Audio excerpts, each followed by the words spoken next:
பகவான் ஒளிமுகம் காண அங்கு கற்பக தருவின் நெற்றியில் மலரும் சூரிய பகவான் ஒளிமுகம் காண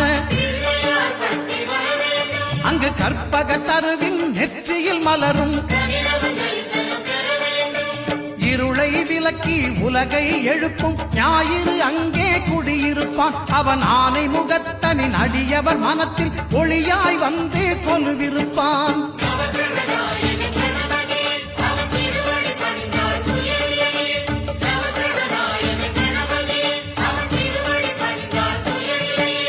ஒன்பது கோளும் ஒன்றாய் காண